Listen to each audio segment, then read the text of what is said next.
Looks like a few of the fast guys are throwing in the towel because 1 or 2 races didn't go their way. I'm going to give you my race in a nutshell because I want to talk about something else. Basically, practice went well, hardly anyone actually showed up for the race. I gained places mostly through other people crashing. I lost confidence whenever I was in clear air, and whenever I did keep a place, it was basically because I was hitting all of the brake boosts. I want to talk about imposter syndrome, as it's been pretty much on my mind ever since this race. But I also think that it's quite relevant to our community in terms of competitive psychology. Imposter syndrome is basically when somebody that has the ability or the skill to do something has the feeling that they don't belong there or deserve whatever they achieve from having that skill. It usually involves a heavy focus on certain details which justify them coming to that conclusion, such as that person has more experience than I do, or I looked into this situation, therefore I don't quite deserve it. I feel that this is relevant to racing because whether it's justified or not, it contributes to a competitive order potentially stagnating. For example, if Cirrus beats Leathercate in a race, where Cirrus had a mistake-free run and Leathercate had 1 or 2 small crashes, imposter syndrome would lead Cirrus to conclude that the only reason he won the race was because of Leathercate crashing. So the question I want to ask is that a fair and correct conclusion? Had things been equal in terms of having an incident-free race, the current competitive order would see Leathercate potentially winning 99 times out of 100.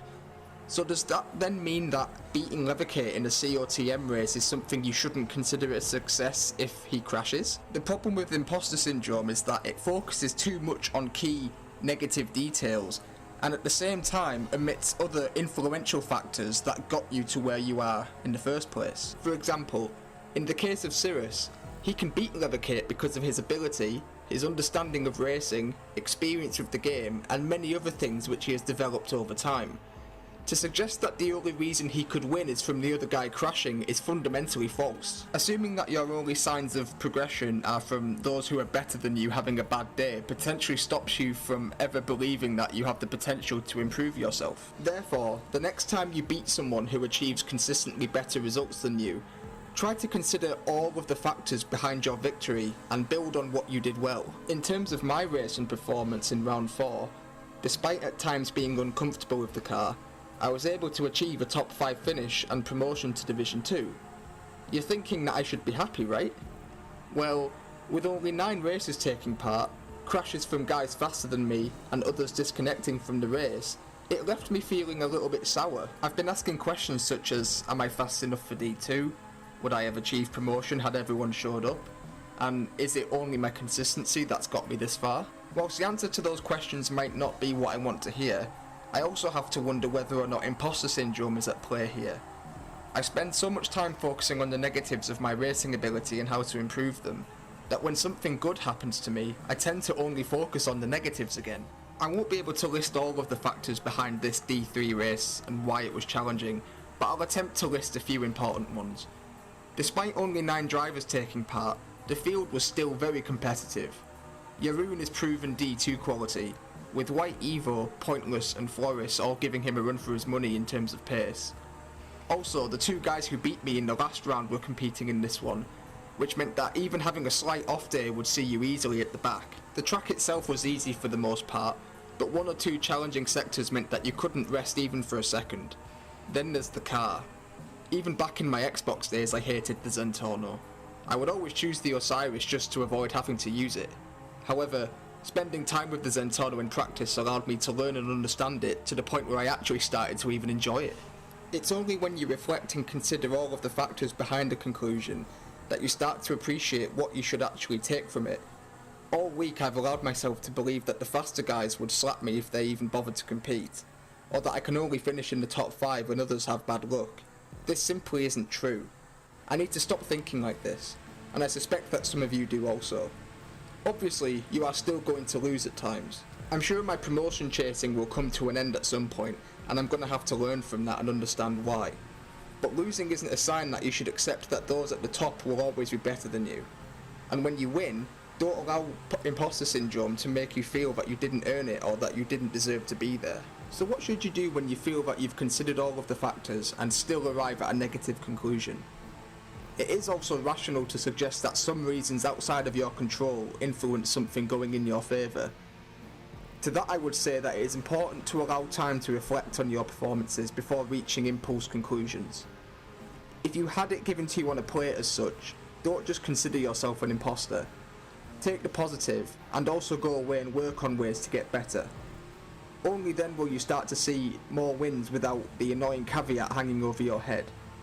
If from then, those behind you on the ladder start beating you, then resist concluding that you were in fact in a false position. The reason why we do what we do is to get faster and to challenge ourselves. Being part of that world means that you're going to get beat. Go away and think about why you lost, but never conclude that it's because you don't deserve to be there at all. So in conclusion, I feel good about how I performed in this race. It may have taken some time for me to realise it, but the hard work is paying off and I can see it in my results.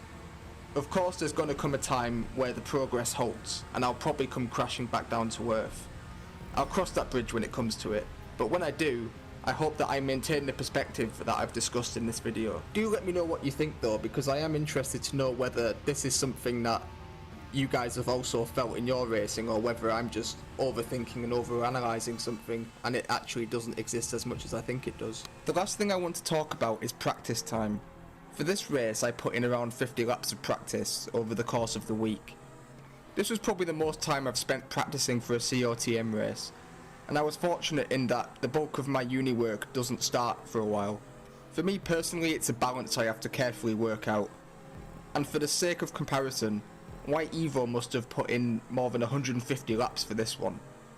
Obviously, if people have the time to put into this, then power to them. Even if I had more spare time, I doubt I could do that much practice for any racing event these days. It makes me wonder though, just how much is too much practice? I mean, it would have been gutting for Evo regardless since he lagged out of the race. But it was also clear from his attitude during the race that he felt his preparation time warranted a better performance. Obviously he was quick, but a lot of his mistakes this race came from no pressure at all.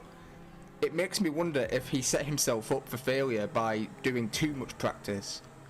Even if he was leading the race, I doubt he'd be satisfied, since he'd be looking at the gaps and saying, I should be further ahead given all the preparation I've done for this.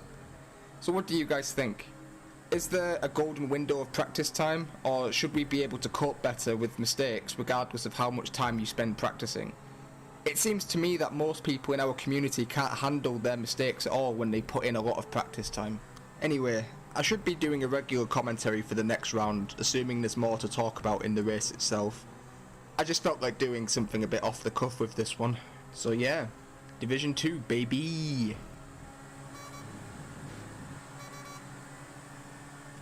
Get in there, Lewis.